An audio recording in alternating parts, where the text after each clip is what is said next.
ये कर लो पहले। बड़े लोग हैं, पहले ऐसे करते होंगे।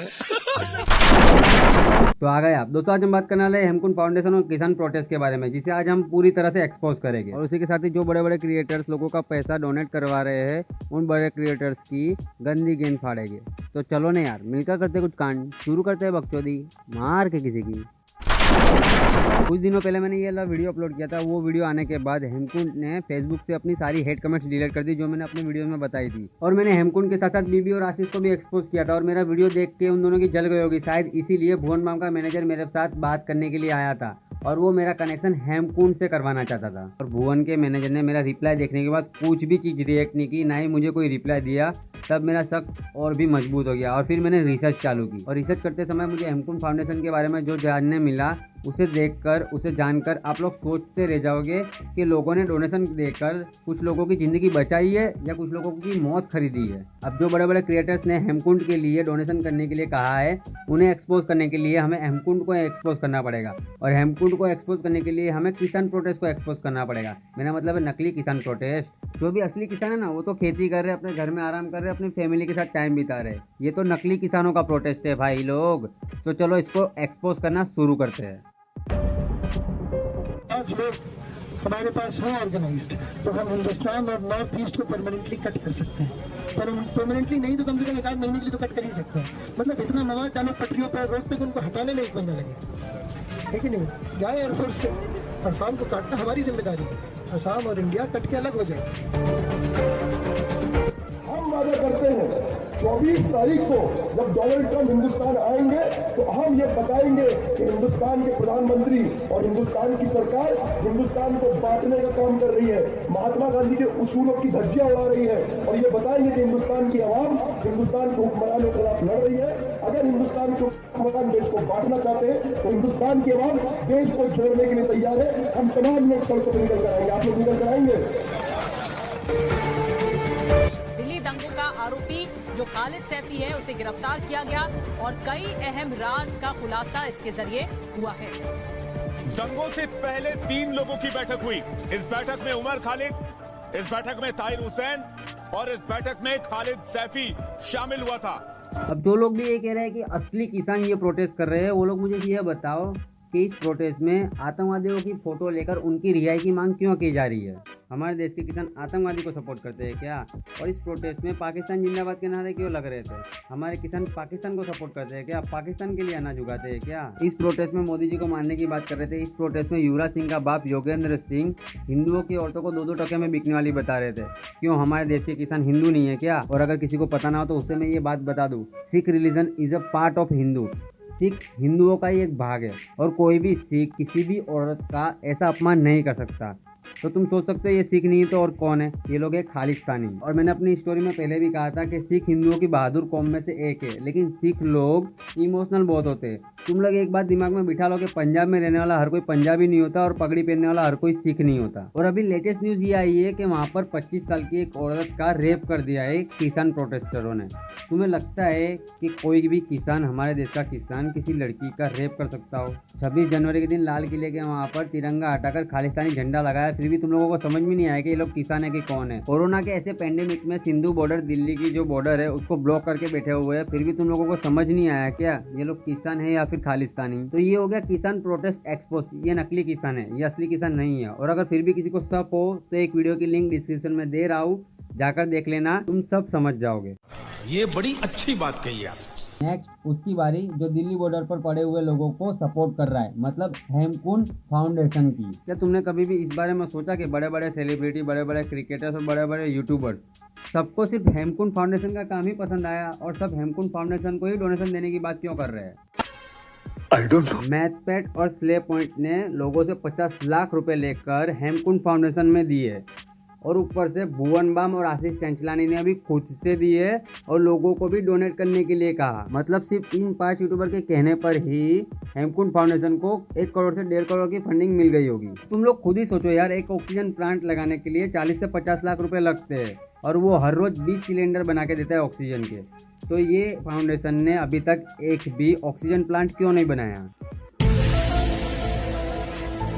जैसा कि मैंने अपनी लास्ट वीडियो में बताया था कि भुवन बाम ने झूठ बोला था कि हेमकुंड फाउंडेशन लोगों के घर घर तक ऑक्सीजन सिलेंडर पहुंचाते हैं, और इस बात का प्रूफ मैंने इंस्टाग्राम पर कॉल रिकॉर्डिंग अपलोड करके दे दी थी, जिसमें ये लोग खुद बोल रहे थे कि हम ऑक्सीजन सिलेंडर नहीं देते, तुमको लेने के लिए उनकी ऑफिस जाना पड़ेगा। चलो मान लो यार, अगर तुम्हारे किसी भाई को ऑक्सीजन की नीड है, बराबर, मतलब उसकी सिचुएशन इतनी खराब है कि अब उसको ऑक्सीजन की जरूरत पड़ेगी, तो तुम उसको कंधे पे लादकर हेड ऑफिस जाओगे हेमकुंड फाउंडेशन के, या फिर नजदीकी हॉस्पिटल में ले जाओगे? और लाखों करोड़ों डोनेशन देने के बाद भी अगर हमें अपनी भाई की जान बचाने के लिए उसे कंधे पे लादकर इनकी ऑफिस ले जाना पड़े, तो डोनेशन देने का क्या फायदा?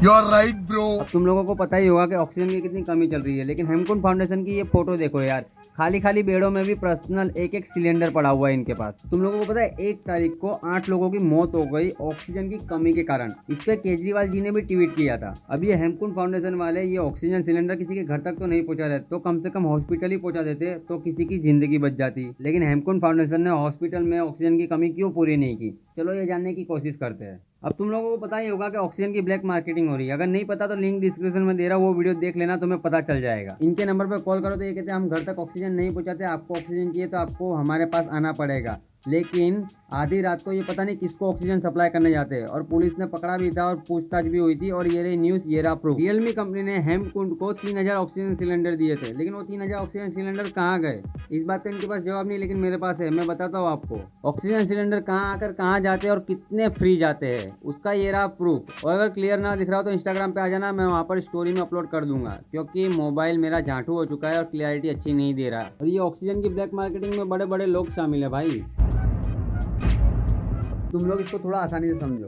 दिल्ली बॉर्डर को ब्लॉक करने वाले प्रोटेस्टरों को हेमकुंड फाउंडेशन सपोर्ट कर रहा है, ताकि दिल्ली में ऑक्सीजन लेट पहुंचे या देरी से पहुंचे या ना पहुंचे। क्योंकि ऑक्सीजन की कमी होगी तो उसकी डिमांड बढ़ेगी, लोगों में डर पैदा होगा, लोगों में डर पैदा होगा तभी तो उसकी ब्लैक मार्केटिंग अच्छे से होगी। समझ रहे हो? समझ रहे हो आप? समझ रहे हो ना? इसका मतलब कि आप जो पैसे डोनेट कर रहे हो लोगों की जान बचाने के लिए, उससे जान बच नहीं रही है, उससे जान जा रही है। मैंने हेमकुंड को एक्सपोज करके सारे बड़े बड़े क्रिएटर्स को एक्सपोज कर दिया है, तो ये लोग कुछ ना कुछ करके मेरी वीडियो डिलीट करवाने की कोशिश करेंगे, या फिर मुझे हेट डलवाने की कोशिश करेंगे, या फिर मुझे झूठा साबित करने की कोशिश करेंगे। सिर्फ कोई भी एक गलती भी निकाल लेंगे ना ये लोग मेरी, तो ये लोग है ना चालू पड़ जाएगा। जैसे कि कल मेरे वीडियो में एक गलती निकाल ली लोगों ने कि फार्मर को बोला, अबे फार्मर को नहीं, मैं नकली फार्मर को बोल रहा हूँ। और तुम लोग कंफ्यूज ना हो और इनकी बातों में ना हो, इसलिए मैं कुछ सवाल छोड़ के जा रहा हूँ। जो भी यूट्यूबर ईमानदार होगा वो इस सवालों का जवाब देगा, और जो यूट्यूबर बेईमान होगा आशीष और बेबी की तरह, वो सिर्फ चुपचाप अपना मुंह छुपाते फिरेगा। तो मेरे मिलियन फॉलोवर्स वाले यूट्यूबर्स से मेरा पहला सवाल ये है कि लोगों के डोनेशन किए हुए पैसों से हेमकुंड अपनी एडवर्टाइजमेंट क्यों करवा रहा है, हर जगह अपनी एड्स क्यों चला रहा है? उन लाखों रुपए को वो किसी की सेवा करने में भी तो लगा सकता था। और ये रहा प्रूफ, स्पॉन्सर। मतलब हेमकुंड फाउंडेशन को सिर्फ पब्लिसिटी चाहिए, लोगों की मदद करने से उनको कोई लेना देना नहीं है। और कुछ इमोशनल वीडियो देखकर चूतिया मत बन जाया करो, क्योंकि 2-2 रुपए वाले एक्टर हर जगह मिलते हैं। समझ रहे हो? सेकेंड क्वेश्चन, और ये लोग झूठ बोलकर अपना प्रमोशन क्यों करा रहे हैं? जैसे बीबी ने झूठ बोला था कि ये लोग घर घर तक जाकर ऑक्सीजन देते हैं, जबकि ये नहीं देते। कॉल रिकॉर्डिंग मैंने इंस्टाग्राम पर अपलोड की हुई है, और मैंने अपने लास्ट वीडियो में बताया था कि बीबी और आशीष ने हेमकुंड का प्रमोशन करते समय झूठ बोला। और इंसान झूठ तभी बोलता है जब वो गलत हो या फिर उसे झूठ बोलने के पैसे मिले हो। You are right, bro. Third question, Hemkund foundation या फिर जो क्रिएटर हेमकुंड फाउंडेशन को प्रमोट कर रहे हैं, उनमें से किसी ने भी ये क्यों नहीं बताया कि हेमकुंड फाउंडेशन 2 स्टेट में नहीं 2 सिटी में काम कर रही है, और वो भी ढंग से नहीं? तो इस सच को छुपाकर देश के कोने कोने में से डोनेशन की भीख क्यों मांग रहे हो, जबकि काम तो तुम्हें 2 सिटी में ही करना है, और वो भी ढंग से नहीं? ये बड़ी अच्छी बात कही आप। फोर्थ क्वेश्चन, जब राम मंदिर के लिए डोनेशन इकट्ठा किया जा रहा था तो लोग 10-10 रुपए भी डोनेशन दे रहे थे, लेकिन किसी ने भी ये नहीं कहा कि 10 रुपए कम पड़ेगा तुम और ज़्यादा दो, क्योंकि वो डोनेशन था। और डोनेशन देने वाले की नीयत देखी जा रही है, कम से कम वो अपनी शक्ति के हिसाब से कुछ तो डोनेट कर रहा है, और डोनेशन देने वाले की रकम नहीं देखी जाती कि वो कितना डोनेट कर रहा है, कम या ज़्यादा। लेकिन हेमकुंड फाउंडेशन को तो करोड़ों में डोनेट हो चुका है, लेकिन फिर भी वो कई यूट्यूबर्स के द्वारा ये मैसेज पहुंचा रहे हैं कि उन्हें और डोनेशन की जरूरत है, उन्हें और डोनेशन दो। जैसे कि लास्ट वीडियो में मैंने आशीष चंचलानी की क्लिप बताई थी, वो और डोनेशन देने के लिए बोल रहा था लोगों को। इन्हें और डोनेशन क्यों चाहिए? लालची है क्या? फिफ्थ क्वेश्चन, हर जगह और खासकर दिल्ली हॉस्पिटल में ऑक्सीजन की इतनी कमी है कि ऑक्सीजन की कमी के कारण लोगों की मौत हो रही है, और मैंने आगे उसका प्रूफ भी दिखाया। जब हॉस्पिटल में ही ऑक्सीजन की कमी है, उनकी ऑक्सीजन की कमी पूरी नहीं हो रही, तो इनके पास इतना सारा ऑक्सीजन आया कहाँ से? और बीबी के हिसाब से अगर ये घर घर जाकर ऑक्सीजन सिलेंडर दे रहे हैं, इनके पास इतना ज़्यादा ऑक्सीजन है, तो ये हॉस्पिटल की हेल्प क्यों नहीं कर रहे? बोलो बोलो, टेल टेल। अगर आपको मेरे कोई भी पॉइंट्स गलत लग रहे हो या फिर कोई भी कंफ्यूजन हो रहा हो तो डिस्क्रिप्शन में मैं 4 लिंक दे रहा हूँ, आप अपने हिसाब से अपने पॉइंट के हिसाब से उस लिंक पर जाकर अपना कंफ्यूजन दूर कर सकते हो, वहाँ पे आपको प्रूफ मिल जाएंगे। और मेरी ये वीडियो देखने के बाद इनमें से कोई भी बड़ा क्रिएटर अपनी गलती एक्सेप्ट करेगा नहीं, क्योंकि इनको लोगों के सामने हीरो जो बनना है। और इनमें से कोई भी मेरी वीडियो का रिप्लाई नहीं दे पाएगा, क्योंकि बोलने के लिए कुछ होगा तब रिप्लाई देंगे ना। और ये बड़े क्रिएटर बंडलों के भाव में इस कदर बिके हुए हैं कि ये लोग खुल के जय श्री राम भी नहीं बोलते और बोलते हैं कि हम ईमानदार है। अच्छी लंड मेरा ईमानदार है ये लोग। और अगर ईमानदार होते ना तो ऐसे ही लोगों की ईमानदारी की कमाई किसी भी फाउंडेशन को नहीं दे देते।